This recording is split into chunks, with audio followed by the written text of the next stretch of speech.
All right, welcome back. We are going to read the first book of Samuel, and I'm pretty excited because I've attempted to read this several times, and for some reason it just didn't work out. But I guess today is the day where we're actually going to get started on the book of First Samuel. So, all right, First Samuel chapter 1. The family of Elkanah. Now there was a certain man of Ramathaim, Zophim, of the mountains of Ephraim, and his name was Elkanah, the son of Jeroham, the son of Elihu, and the son of Tohu, and the son of Zuph, and an Ephraimite. And he had two wives. The name of one was Hannah, and the name of other was Peninnah. And Peninnah had children, but Hannah had no children. This man went up from his city yearly to worship and sacrifice to the Lord of hosts in Shiloh. Also, the two sons of Eli, Hophni and Phinehas, the priests of the Lord, were there. And whenever the time came for Elkanah to make an offering, he would give portions to Peninnah, his wife, and to all her sons and daughters. Village. But Hannah he would give a double portion, for he loved Hannah, although the Lord had closed her womb. And her arrival also provoked her severely to make her miserable because the Lord had closed her womb. So it was year by year when she went up to the house of the Lord and she provoked her. Therefore she wept and did not eat. Verse 8. Hannah's vow. Then Elkanah, her husband, said to her, Hannah, why do you weep? Why do you not eat? And why is your heart so grieved? Am I not better to you than 10 sons? So Hannah arose after they had finished eating and drinking in Shiloh. Now Eli the priest was sitting on the seat by the doorpost at the tabernacle of the Lord, and she was in bitterness of soul, prayed to the Lord, and wept in anguish. Then she made a vow and said, O Lord of hosts, if you will indeed look on the affliction of your maidservant and remember me, and not forget your maidservant, but will give your maidservant a male child, then I will give him to the Lord all the days of his life, and no razor shall come upon his head. And it happened as she continued praying before the Lord that Eli watched her mouth. Now Hannah spoke in her heart, only her lips moved, but her voice was not heard. Therefore Eli thought she was drunk. So Eli said to her, How long will you be drunk? Put your wine away from me. But Hannah answered and said, No, my lord. I am a woman of sorrowful spirit. I have drunk neither wine nor intoxicating drink, but have poured out my soul before the Lord.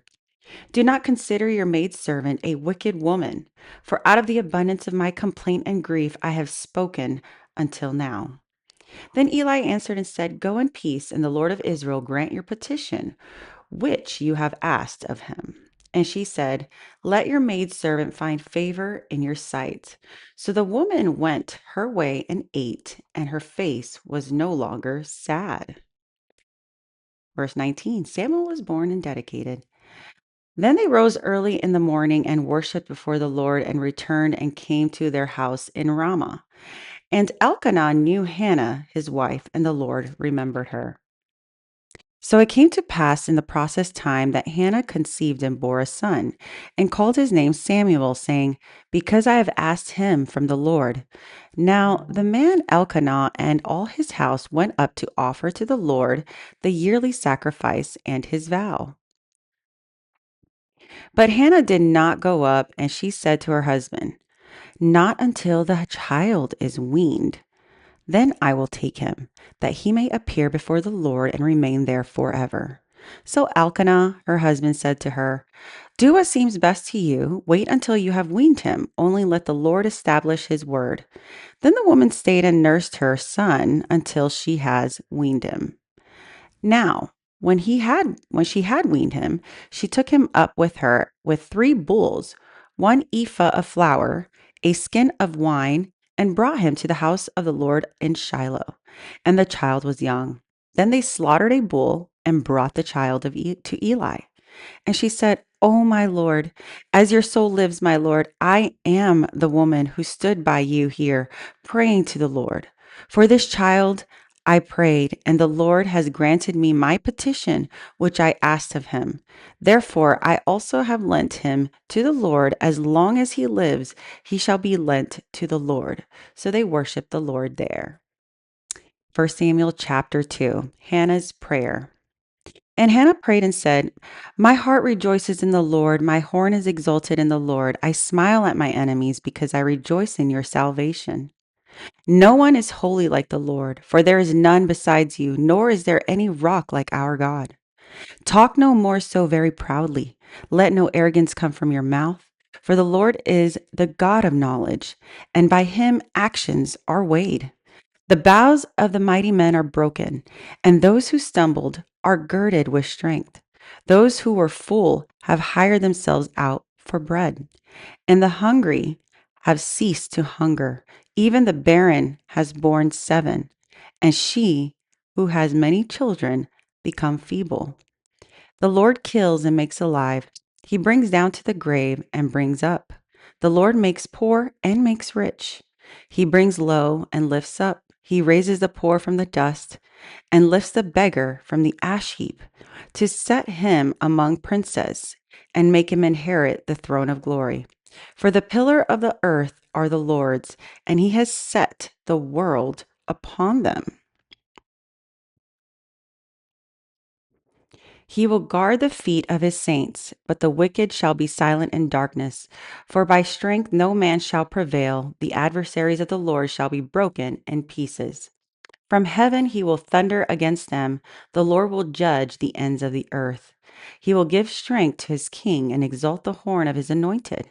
Then Elkanah went to his house in Ramah, but the child ministered to the Lord before Eli the priest. Very lovely. Of course, that was his wording. God answers prayers. And even though people will poke fun at you and provoke you and try to get you to react, the devil always wants you to react. He does not want you to be stable. 1 Samuel chapter 12, the wicked sons of Eli. Now the sons of Eli were corrupt. They did not know the Lord. And the priest's custom with the people was that when any man offered a sacrifice to the priest's servants, would come with a 3-pronged flesh hook in his hand while the meat was boiling. Then he would thrust it into the pan or kettle or cauldron or pot, and the priest would take for himself all the flesh hook brought up. So they did in Shiloh, all the Israelites who came in. Also, before they burned the fat, the priest's servant would come in and say to the man who sacrificed, Give meat for roasting to the priest, for he will not take boiled meat from you, but raw. And if the man said to him, They should really burn the fat first, then you may take as much as your heart desires. He would then answer him, No, but you must give it now, and if not, I will take it by force. Therefore, the sin of the young man was very great before the Lord, for men abhorred the offering of the Lord.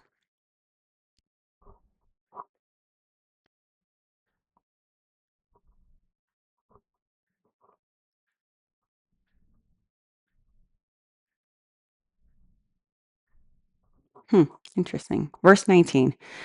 But Samuel ministered before the Lord even as a child wearing a linen ephod.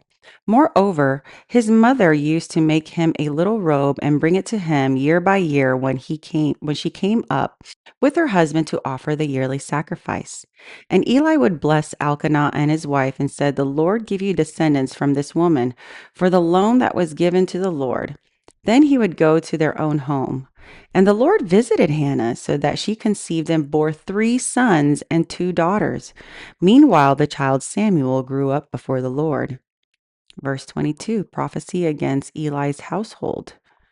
Now Eli was very old, and he heard everything his sons did to all Israel, and how they would lay with the women who assembled at the door of the tabernacle of meeting. So he said to them, Why do you do such things? For I hear of your evil dealings from all the people. No more, my sons, no, my sons, for it is not good to the report that I hear you make the Lord's people transgress. If one man sins against another, God will judge him. But if a man sins against the Lord, who will intercede for him? Nevertheless, they did not heed the voice of their father because the Lord desired to kill them. Welp. And the child Samuel grew in structure and in favor both with man and the Lord. Then, actually, it says with the Lord and man and men. Then a man of God came to Eli and said to him, "Thus says the Lord, did I not clearly reveal myself to the house of your father when they were in Egypt in Pharaoh's house? Did I not choose him out of all the tribes of Israel to be my priest, to offer upon my altar, to burn incense, and to wear an ephod before me? And did I not give the house of your father all the offerings of the children of Israel made by fire? Why do you kick at my sacrifice and my offering, which I have commanded in my dwelling place, and honor your sons more than me?" I think this was an angel. Interesting. To make yourselves fat with the best of all the offerings of Israel, my people. Therefore, the Lord of God of Israel says, I said indeed that your house and the house of your father would walk before me forever. But now the Lord says, far be it from me, for those who honor me I will honor, and those who despise me he shall be lightly esteemed. Behold, the days are coming, and I will cut off your arm and the arm of your father's house, so that there will not be an old man in your house. And you will see an enemy in my dwelling place, despite all the good which God does for Israel. And there will not be an old man in your house forever. But any of your men whom I do not cut off from my altar shall consume your eyes and grieve your heart, and all the descendants of your house shall die in the flower of their age. Now this shall be a sign to you that will come upon your sons, on Hophni and Phinehas, and one day they shall die, both of them. Then I will raise up for myself a faithful priest who shall do according to what is in my heart and in my mind, and I will build him a sure house, and he shall walk before my anointed forever. And it shall come to pass that everyone who is left in your house will come and bow down to him for a piece of silver and a morsel of bread, and say, please put me in one of those priestly positions that I may eat a piece of bread. 1 Samuel chapter 3, Samuel's first prophecy. Now the boy Samuel ministered to the Lord before Eli, and the word of the Lord was rare in those days. There was no widespread revelation. And it has come to pass in that time, while Eli was lying down in his place, when his eyes had begun to grow so dim, and he could not see. And before the lamp of God went out in the tabernacle of the Lord, where the ark of God was, and while Samuel was lying down, that the Lord called Samuel, and he answered, Here I am. So he ran to Eli and said, Here I am, for you called me. And he said, I did not call. Lie down again. And he went and lay down. Then the Lord called yet again, Samuel. So Samuel arose and went to Eli and said, Here I am, for you called me. He answered, I did not call you, my son. Lie down again. Now Samuel did not know the Lord, nor was the word of the Lord yet revealed to him. And the Lord called Samuel again third time. So he arose and went to Eli and said, Here I am, for you did call me. Then Eli perceived the Lord had called the boy. Therefore Eli said to Samuel, Go lie down, and it shall be, if he calls you again, that you must say, Speak, Lord, for your servant hears. So Samuel went and lay down in his place. Now the Lord came and stood and called as at other times, Samuel, Samuel. And Samuel answered, Speak, for your servant hears. Then the Lord said to Samuel, Behold, I will do something in Israel at which both ears of everyone who hears it will tingle. In that day I will perform against Eli all that I have spoken concerning his house from beginning to end. For I have told him that I will judge his house forever for the iniquity which he knows, because his sons made themselves vile, and he did not restrain them. And therefore I have sworn to the house of Eli that the iniquity of Eli's house shall not be atoned by sacrifice or offering forever. So Samuel laid down until morning and opened the doors of the house of the Lord, and Samuel was afraid to tell Eli the vision. Then Eli called Samuel and said, Samuel, my son. He answered, Here I am. And he said, What is the word that the Lord spoke to you? Please do not hide it from me. God do so to you, and more also, if you hide anything from me of all the things that he said to you. Okay, Eli. Then Samuel told him everything and hid nothing from the Lord, nothing from him. And he said, It is the Lord. Let him do what he seems good to him. So Samuel grew, and the Lord was with him, and let none of his words fall to the ground. And all of Israel from Dan to Beersheba knew that Samuel had been established as the prophet of the Lord. Then the Lord appeared again in Shiloh, for the Lord revealed himself to Samuel in Shiloh by the word of the Lord. And that is the end. And we will continue with chapter 4,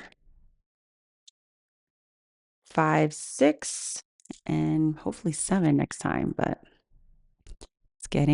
it's the plot is beginning.